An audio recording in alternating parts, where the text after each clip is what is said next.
Hello, storytellers. It's Storytelling Ron, and I'm here to talk about Foundry, the new version, and what my view of it now, after using it for quite a while now. I've been going through a bunch of versions. Version 10, build 288. Okay, and let me go to my something I've been doing. Been very busy. I've been using Foundry. I've been doing a lot of stuff. I haven't been uploading a lot of D&D. You probably know now I'm not doing Dungeons and Dragons anymore. I'm doing a Christian RPG series that I've created and I've been playtesting with a bunch of people. Getting ready to release that.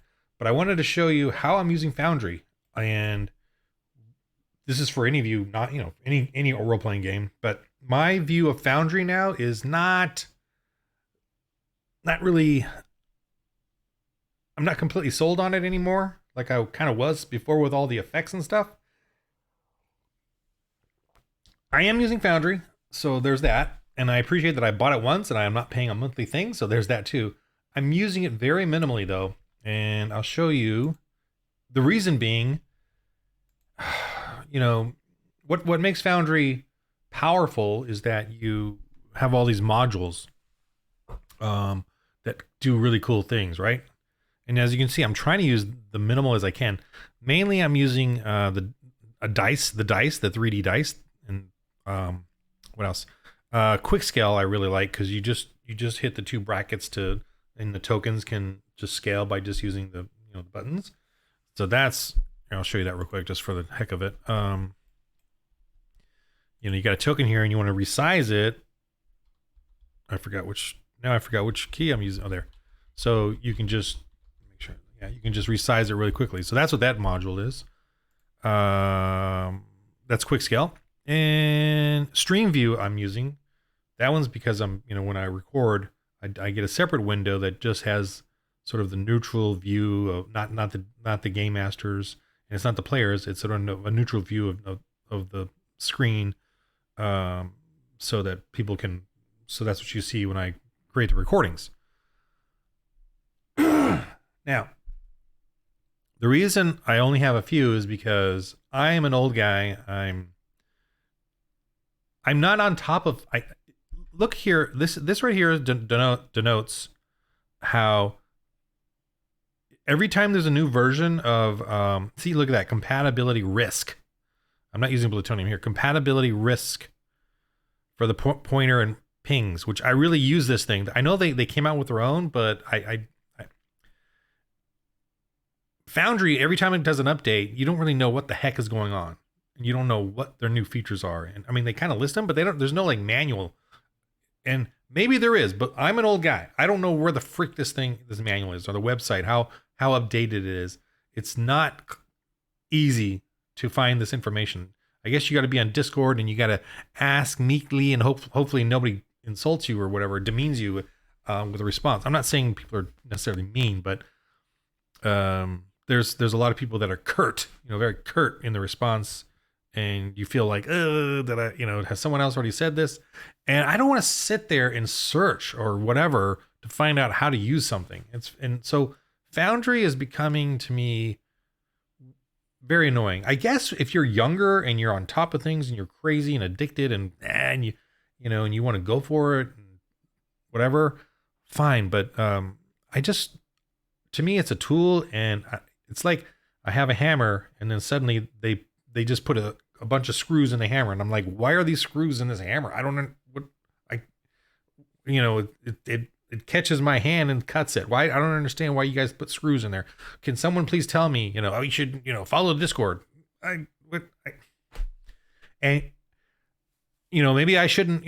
There's plenty of don't upgrade it then. Don't do this, don't do that. And I was like, I kind of want the latest, but I want the latest to at least give me a manual or something. I don't know. It's weird. And I'm just, so I guess I'm kind of a semi-rant frustration out of Foundry. However, I am figuring out the way I want to use it and simplify it. For instance, another example, another frustration. I once had a PDF in here from a plugin, a module. And then of course, with the new upgrade, the guys whoever made the modules doesn't use it anymore. And he said that now there's some sort of way of making a PDF in the new version. I don't know how to do that. I'm trying to figure it out. I figured it should be really interactive and I could figure it out. I can figure things out, but I've tried. I can't figure out how to get the the PDF thing in here to work with the tokens. I'm going through all the little options, all the little things. Okay, this says this. Where would I find that? I don't know. I don't know. And I've looked on Discord and I still don't know. I've tried. So I'm very annoyed by Foundry in that sense. I'm still using it and I still find it very useful. But I'm just warning you, if you're going to use Foundry and then use all these effects and all this stuff, and you're watching all these YouTube videos like I did, all these people that are doing it,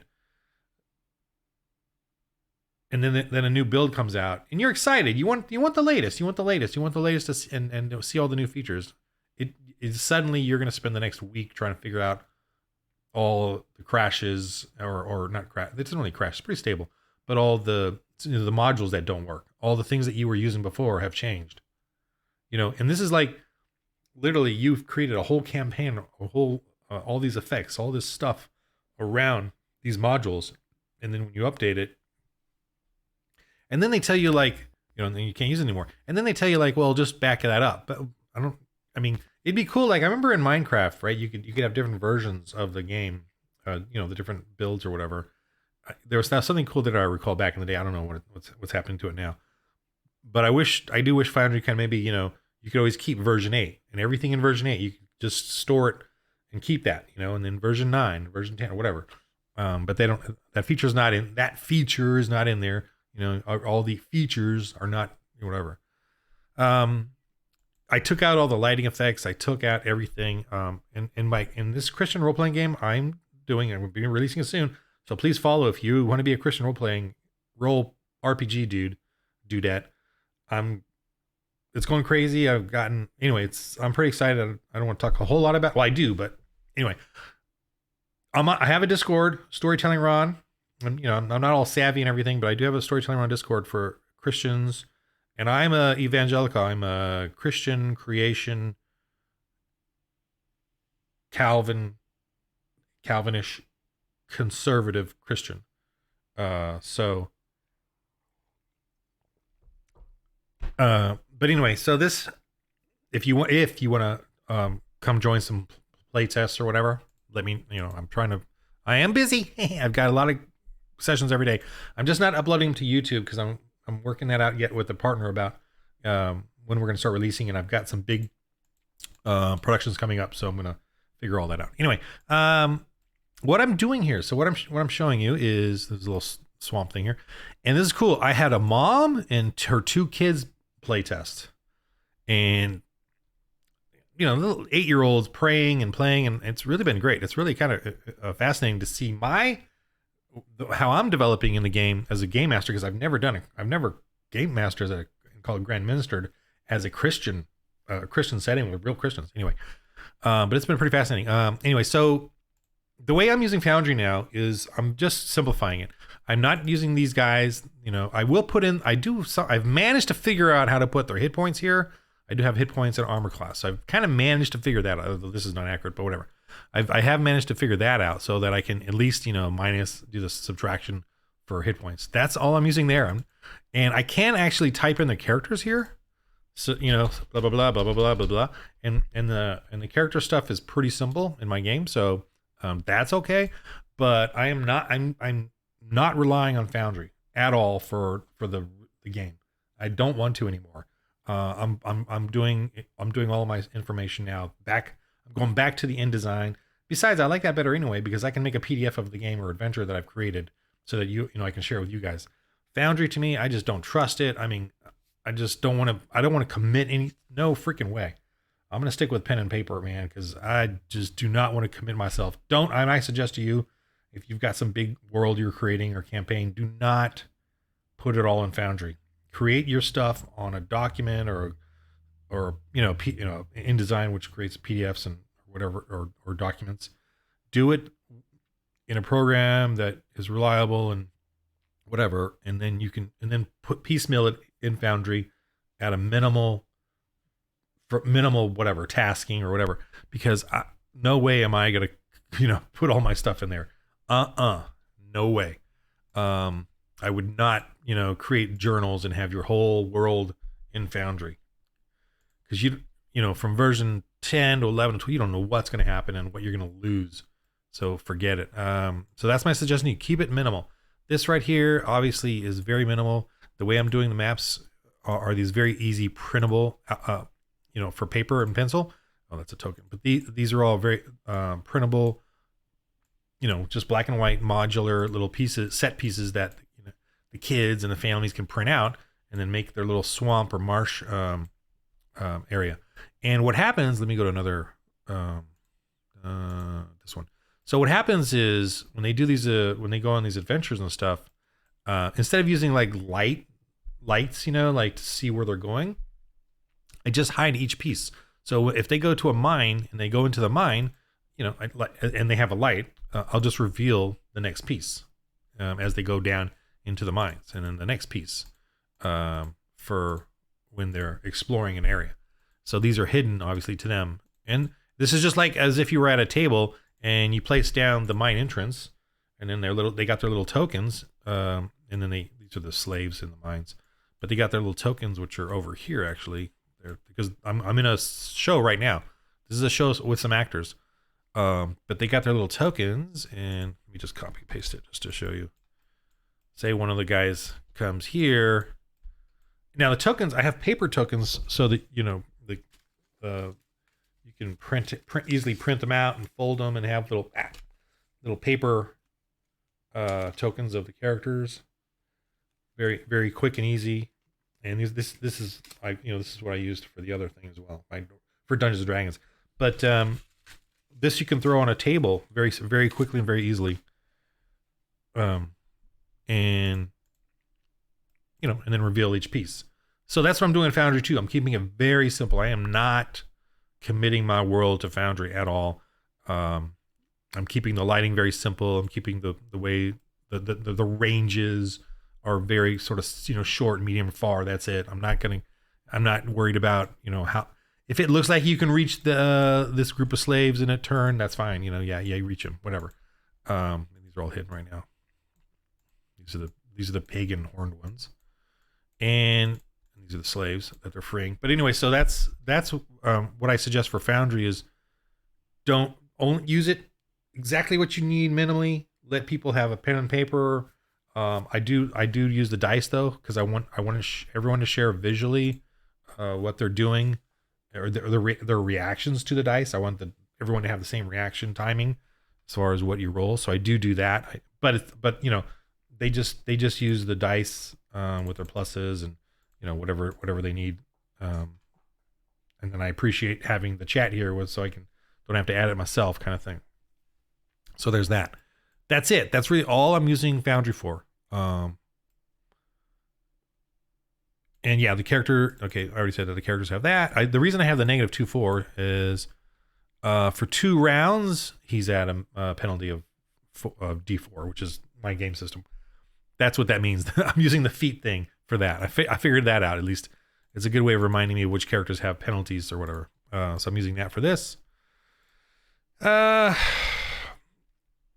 So that's it. That's my take on Foundry.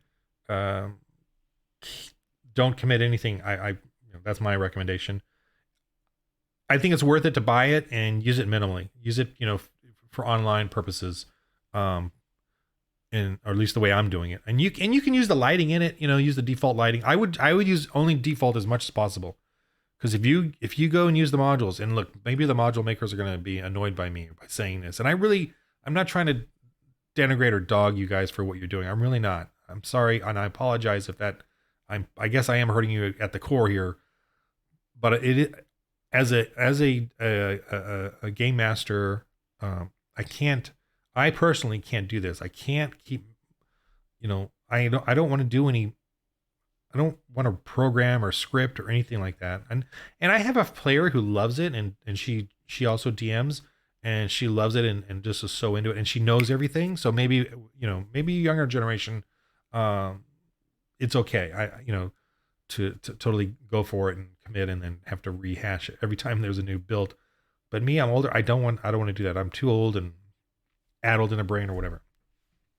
So I recommend you using not, the minimal amount of these modules as possible, because it's a very chaotic world out there. There's a ton of modules and stuff, but whether or not they keep them updated is another question. And I'm really confused too by why Foundry just doesn't have an awesome dice thing already. I mean, why do I need to load somebody else created a module for dice in the game? And I'm kind of confused by that. I don't know. Maybe I'm missing something here about that. I know you have dice, but I don't know. Please, in the comments, correct me, please correct me, because I don't want to go searching for this information because I'm just too old. I got so many things I'm got to deal with and do in my life and in game and in role playing.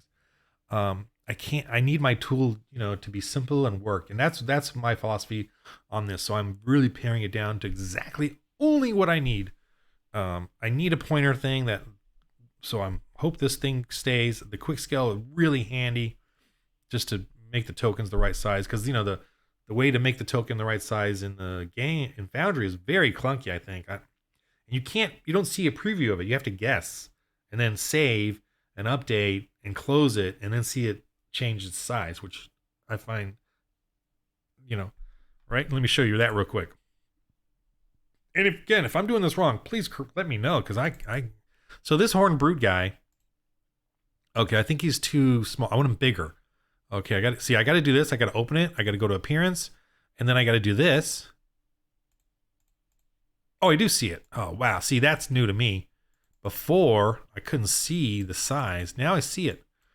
See, so to me, that's new. I've always had to update the token to see it. So that's good. Yeah, okay.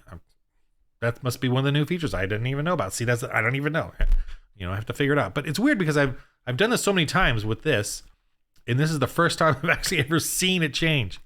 So that's good. Okay. Hey, I learned something. What do you know? Thank you so much for this video, for doing that. Okay, that's fine. All right, so that's cool. I still like the keys though, the shortcut keys. Maybe they're. I wonder if. See, I don't know. Maybe Foundry has shortcut keys for that now.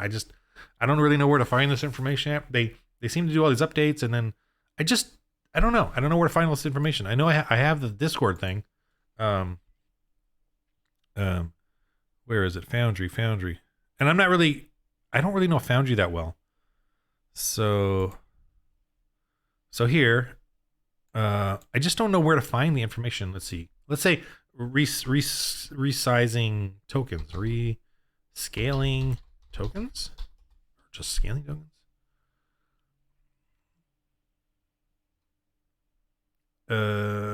I can't. Hi there. See, rescaling tokens. Okay, scaling tokens? Maybe just scaling tokens. Okay. Yeah. See, I'm kind of like, okay, how do I do this? Okay. If you have more granted, you can do scout token art, not token size. And that could probably achieve, we'd like to see a small sample. I just see I have to kind of go through. I don't know what this means. Okay. And then I have to read through. It's just, anyway, I don't want to go any further than that. But it's like, it's just rough. Okay, I still like Foundry. I love the dice thing, even though it's a module. And 20, nat 20. So again, I suggest getting Foundry. Get Foundry. It's not that expensive, and it's a one-time pay. Then there's a bit of a learning curve. Then use it minimally. If you feel like I don't really, I could just avoid using that, don't use it. Don't add fluff to it. I seriously suggest not. I mean, I really had a great experience with it with when I was doing Rime the Frostmaiden and Tomb of Annihilation by adding all these cool effects. But then when the upgrades came along and the modules weren't working and all that, and you had a game, pretty quick, and then you had to prepare for that, and then and then the Foundry wasn't working, and so, I just wanted to give up all those luxuries or effects and things and Just keep it simple. So anyway, that's my suggestion about Foundry now. I apologize for my previous videos of getting you to want to go to Foundry and all the cool effects and stuff. Anyway, but so thanks for listening. Just me blabbing about Foundry and what I think of it, and keep it simple, minimal. Don't commit all your campaign and all your notes and everything to Foundry. Don't do that. Just use it minimally to what you need. And that's it. All right. Thanks for listening. Just dog me in the comments. That's fine. Any Christians out there, start following me and go to my website, Storytelling Ron, and go to Discord, Storytelling Ron, because I'm building and I'm hoping we will build, and I want to do open license too, where, you all can create your own adventures and modules and campaigns using the system like 5e, and have a cottage and build a cottage industry of other Christian role playing gamers making games. Okay. All right.